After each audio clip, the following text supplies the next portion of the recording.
ख्रिस्तामध्ये माझ्या प्रिय भाविकांनो,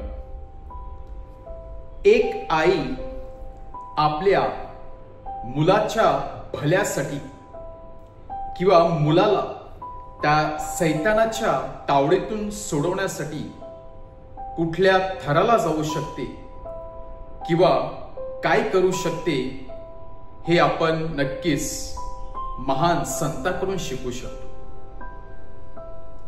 ज्यांनी आपल्या मुलांना परमेश्वराच्या जवळ आणण्यासाठी, आपल्या मुलांना चांगली वाट दाखवण्यासाठी अहोरात्र कष्ट घेतलेले आहेत, अहोरात्र परिश्रम घेतलेले आहेत, ज्यांनी अनेक दिवस, अनेक महिने आणि अनेक वर्ष उपवास, त्याचप्रमाणे प्रार्थना करून जणू काही परमेश्वराचं मन जिंकून आपल्या वाया गेलेल्या मुला मुलींना योग्य त्या रस्त्यावरती, मार्गावरती आणण्यासाठी प्रयत्न केलेले आहेत। आज देऊळ माता अशा महान थोर संतांचा, पुरुष व स्त्रियांचा मान सन्मान करत आहे आणि त्यामधील एक महान संत किंवा स्त्री किंवा आपण तिला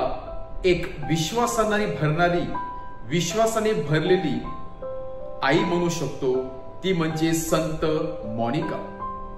संत मोनिकाचं जेव्हा आपण नाव ऐकतो तेव्हा आपल्या समोर संत आगोस्तीनचं देखील चित्र येत असेल, कारण आज त्या आगोस्तीनला संत पदावरती नेण्यासाठी जो खडतर प्रवास ज्या आईने केलेला आहे ती आई म्हणजे संत मोनिका।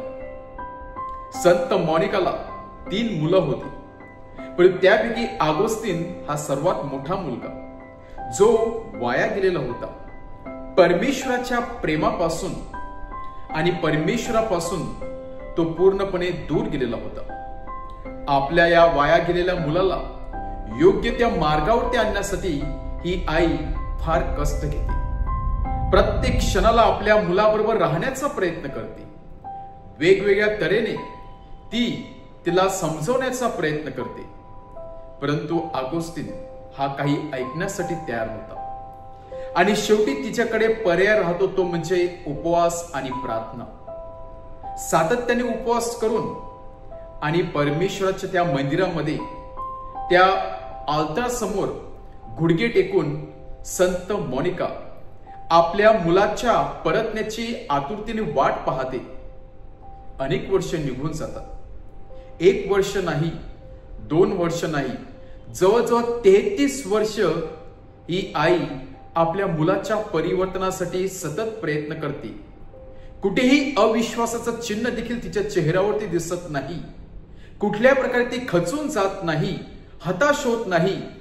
जोपर्यंत परमेश्वर माझ्या प्रार्थनेचं फळ देणार नाही तोपर्यंत मी इथून हटणार नाही, निघून जाणार नाही, असं जणू काही तिचं मत असते। आणि जवळजवळ 33 वर्षानंतर परमेश्वर त्या आईच्या उपवासापुढे, त्या आईच्या प्रार्थनेपुढे नतमस्तक होतो।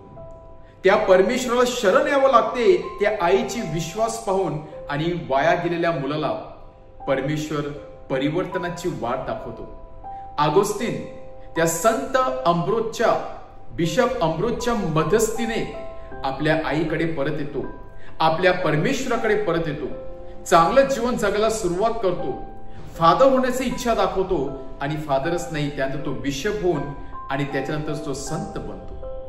बिशप झाल्यानंतर त्याने सुंदर असं लिखाण दिलेलं आहे की माझ्या जीवनामध्ये डार्क डेज म्हणजे एक काळोखाचं साम्राज्य जे होतं, ज्या साम्राज्यामुळे मी आंधळा झालेलो होतो, आणि आगोस्तीन तिथे कन्फेस करत आहे, पाप निवेदन करत आहे, मी कशा प्रकारे परमेश्वराला दुखावलेलं होतं, माझ्या आईला मी दुखावलेलं होतं, परंतु परमेश्वराकडे परत आल्यानंतर तोच आनंद व्यक्त करत आहे।